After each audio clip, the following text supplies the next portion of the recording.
Est-ce que tu utilises des couveuses pour tes canards? Et je dis toujours non, que je l'avais essayé un temps, mais je n'utilise plus. Et les gens cherchent toujours à savoir pourquoi j'essaie de donner ce genre d'explication. Et ça, cette vidéo, c'est une expérience personnelle au niveau de ma femme et de ça que je vais partager avec vous. Peut-être qu'elle peut être différente à ton niveau, mais je ne sais pas. Mais à mon niveau, voici pourquoi on n'utilise pas les couveuses pour nos canards. On utilise les cannes qui couvrent les œufs et nous donnent des petits. Donc peut-être qu'elle peut être différente chez toi, mais voici les raisons pour lesquelles nous, à notre niveau, on n'utilise pas du tout la couveuse pour avoir nos petits. Sans plus tarder, nous allons passer au vif du sujet après le générique.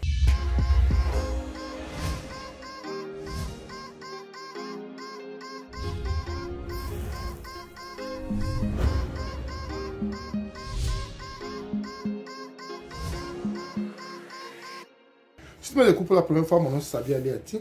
Et sur ma chaîne, nous parlons d'investissement en général en agriculture et en élevage. Cette thématique te sont importantes, également tu as deux choses à faire. Abonne-toi à notre chaîne Ezrago, clique sur la cloche de notification pour ne plus rater nos vidéos à chaque fois que nous allons publier. Ensuite, partage-le au maximum pour qu'elle puisse atteindre plus de personnes. N'oublie pas surtout un pouce, ce qui permet à YouTube de diffuser nos vidéos à plus de personnes. Pourquoi on n'utilise pas les couveuses pour nos canards? Et aujourd'hui, j'ai envie de répondre à cette question pour vous. Et ça, c'est une expérience que nous avons à notre niveau. Et je précise cela également parce que nous, on utilise les canards barbaries. Je ne sais pas si ceci est propre au canard barbarie ou c'est propre au canard, mais ça, c'est une expérience personnelle que nous avons eue au niveau de notre ferme. Quand nous avions commencé à faire les canards, on a utilisé effectivement les couveuses pour avoir nos petits.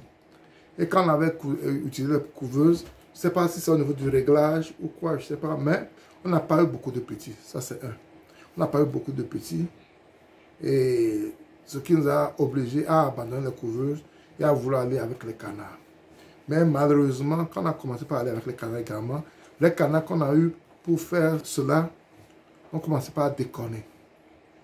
Quand on les a habitués à ramasser les œufs sous ces canards, et quand on n'a pas laissé les œufs sous ces canards, ils n'arrivent plus à couvrir les œufs. Et ça a été un vrai problème pour nous. Ils commencent à pondre un peu partout. On ramasse les œufs, on met les œufs ensemble, mais elle ne coupe pas ses œufs. Elle ne coupe pas ses œufs. Et je ne sais pas si c'est parce qu'on prenait les œufs chez elle qu'ils ont développé cette habitude de ne plus vouloir couvrir les œufs. Et ça a été une perte pour nous. Et nous étions obligés de vendre tous ces canards et de reprendre notre production avec d'autres canards. Et par rapport à cela, comme expérience que nous avons eue, on s'est décidé, on s'est dit qu'on ne va plus faire nos canards sans les permettre eux-mêmes de couvrir leurs œufs. Parce que il y a une chose, c'est qu'il faut être aussi, il faut savoir dans quelles conditions on travaille. Les gens vont venir acheter des canards chez nous et la plupart de ces gens-là, d'autres n'ont pas les couveuses à leur niveau. Et si nos canards prennent cette habitude de ne pas pouvoir couvrir les œufs, et qu'on doit mettre toujours les œufs sur les couveuses, il faut savoir que les gens qui achètent les canards chez nous, et les canards chez nous, et si les canards ont ces habitudes, et ces gens n'ont pas la possibilité d'avoir des couveuses, ça veut dire que leurs canards ne pourront pas prendre et couvrir les œufs, et ça serait un problème. Je ne sais pas si c'est lié vraiment à cela, mais c'est l'expérience que nous avons eue à notre niveau, et depuis lors, on a décidé d'utiliser nos canards pour nos œufs. Les canards pour nous. Parce que ça a été vraiment une perte pour nous. Vous savez très bien que les canards pondent très bien. Les canards pondent très bien. Et si vous avez ces œufs et la canne refuse de couvrir les œufs, ce sont des pertes. Ce sont des pertes pour vous qui investissez dans les canards. C'est une perte pour vous qui investissez dans les canards. Et c'est ce qui nous était arrivé. On a décidé de ne plus utiliser les machines pour nos œufs. Ça, c'est une expérience que nous avons à notre niveau. Vous voyez, quand on prend les grands pays qui font les canards, surtout la Chine, tout ça là, ils ont des grandes couveuses. Et les canards pondent partout, ils les ramassent pour. Mais pour le moment, non, je ne pense pas qu'on est à ce niveau.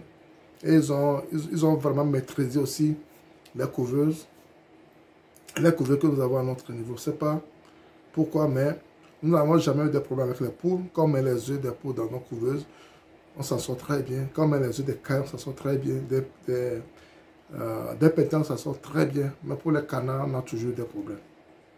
On a toujours des problèmes. On a toujours des problèmes au niveau du taux d'éclosion. On a toujours des problèmes. Donc, pour cela, nous, on a décidé à notre niveau de ne plus utiliser la couveuse pour les canards. Actuellement, même nos poules, on essaie de... Parce on essaie d'être un peu plus proche de la nature de ces animaux pour qu'ils aient l'instinct naturel. Mais ce que nous avons fait à notre niveau, au niveau des canards, c'est qu'à sous notre saison, on ne commence pas à éclore. Le lendemain, on ramasse les petits.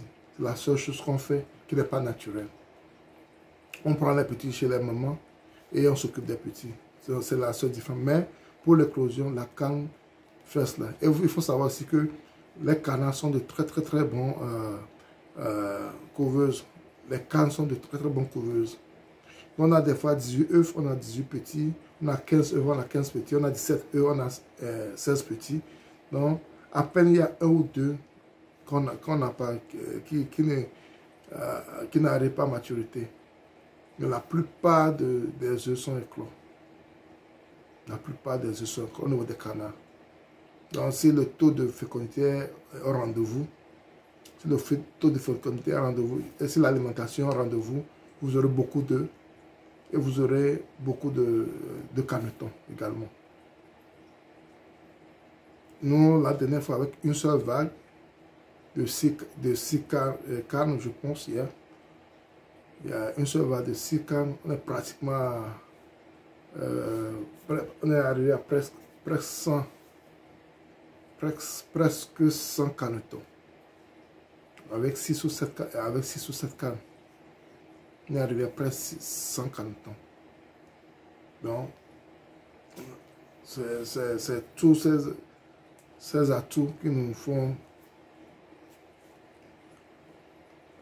faire la pub de ces oiseaux qui sont vraiment prolifiques et qui sont plus ou moins délicats mais très faciles à élever. Donc voici la raison pour laquelle nous on n'utilise pas les couveuses à notre niveau, parce qu'on veut être sûr que les cannes, nos canards, quand on va les vendre un jour à des clients qui n'ont pas la possibilité d'avoir des machines pour les clore également, ils prennent l'habitude, c'est quand ils prennent l'habitude de pouvoir couvrir les œufs. Mais s'ils ne commencent pas à pondre en vague et refusent de couvrir les œufs, c'est une perte pour le client. Ça nous est arrivé une fois, on a été obligé de vendre tous nos cannes, de reprendre la production.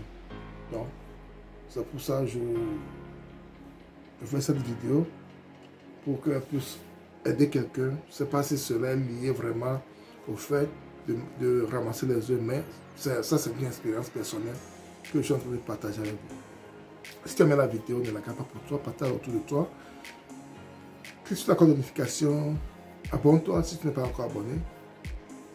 Un pouce, ce qui permettrait également à YouTube de dire nos vies à plus de personnes. C'était Sabi, à la prochaine. Bye bye.